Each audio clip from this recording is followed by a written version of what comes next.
Сегодня еще одна разновидность блинов у нас в меню – блины из пекинской капусты. От прошлого рецепта в прошлом видео у нас осталось несколько листов пекинской капусты, а именно 7 штук. Мы сегодня с вами приготовим, но вы можете потом уже выбрать сами, сколько вам их пожарить. Итак, также нам потребуется красный перец чили свежий и 4 пера зеленого лука. Чили и зеленый лук нам нужны для топпинга, для украшения. Что мы делаем? Мы делаем разрез на твердой части листа, буквально 4 сантиметра, зависит от размера листа, и срезаем немного верхний слой на твердой части. Посмотрите еще раз, для чего мы это делаем. Для того, чтобы когда мы будем класть лист на сковороду и жарить, чтобы в этом месте он не подымался, а ровно был прижат к поверхности сковороды. Теперь подготовим наш топпинг, наше украшение. 4 стручка зеленого лука. Мы белые кончики ножом немного по ним стучим, чтобы сделать их плоскими. И затем нарезаем зеленый лук кусками в 5-7 см в длину. Но опять же, зависит от того, насколько большой ваш капустный лист. У меня они достаточно большие. Красный перец чили мы нарезаем тонкими кольцами. У меня был замороженный, сейчас размороженный, поэтому весь он такой мягкий и не очень хорошо режется, но и свежий, не замороженный хорошо, быстро нарежется без проблем.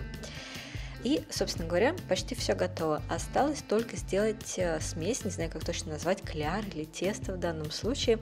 В Корее используют специальную смесь для панкейков, называется Korean Pancake Mix. Здесь такую невозможно купить, поэтому использую обычную пшеничную муку, в данном случае 8 столовых ложек, и крахмал, можно кукурузный, можно картофельный, это не важно, тоже 8 столовых ложек. Но объем вот этих ингредиентов, которые я смешиваю, они всегда 1 к 1, но зависит от размера листа капусты, то есть сколько делать этого кляра. И немного соли по вкусу добавляем и сначала смешиваем крахмал и муку между собой. И еще раз напомню, что объем смеси зависит от того, насколько у вас большой лист капусты. У меня небольшой в данном случае. Иногда можно еще добавить яйцо по желанию в эту смесь, если хотите. И затем нам потребуется вода, около 250 мл. У меня ушло в моем данном конкретном случае, но вообще имейте в виду, что же пропорция 1 к 1. Сколько берете, допустим, крахмала и муки в общей сложности, то такой объем воды и добавляете. Должно получиться жидкое такое тесто, как блинное, даже жиже. Обратите внимание на консистенцию. И сейчас я покажу здесь, не перед плитой, я думаю, что так будет удобнее, лучше на это посмотреть, как окунуть лист капусты в этот самый кляр. Удобнее всего начинать с твердой части, потому что за нее потом удобнее лист приподнять и хорошо нанести кляр на оставшуюся мягкую часть листа.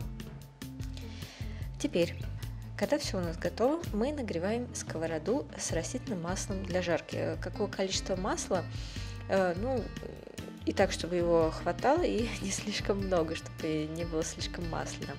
Еще раз покажу, как это делать, потому что удобнее всего вот каждый лист прямо перед жаркой окунать.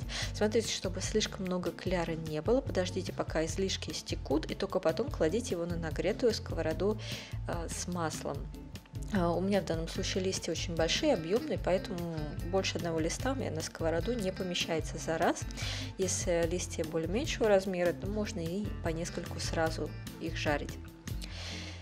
Когда мы положили лист на сковороду, мы делаем на верхней его стороне топпинг из прежде нарезанного зеленого лука и перца чили. Какой рисунок здесь выложить? Определенности никакой нет. Вы можете выложить все, что угодно. Все, что вам придет на ум или ляжет на сердце, дело вашей артистичности. Сверху хорошо еще немного полить кляра, чтобы быть уверенным, что топпинг у нас сядет и не отпадет, в общем, хорошо прилипнет. Мы жарим капустные листы с обеих сторон до золотистого цвета. По необходимости мы подливаем растительное масло, распределяя его по поверхности сковороды. И До какой степени поджарить — это дело вашего вкуса. Вы можете слегка золотисто сделать или до темно-золотистого цвета, чтобы он был такой хрустящий, так наш капустный блинчик. Ну и, собственно говоря, это все. Никакой хитрости.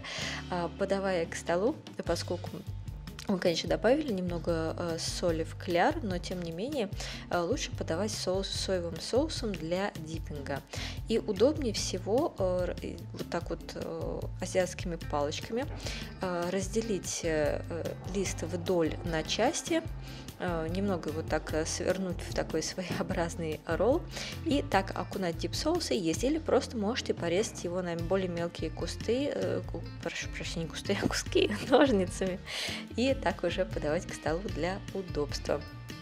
Это не основное блюдо, это, как правило, закуска и подается в числе остальных других закусок и естся вдогонку к рису и основному блюду. Надеюсь, вам было интересно. Лайкайте, подписывайтесь. Приятного вам аппетита!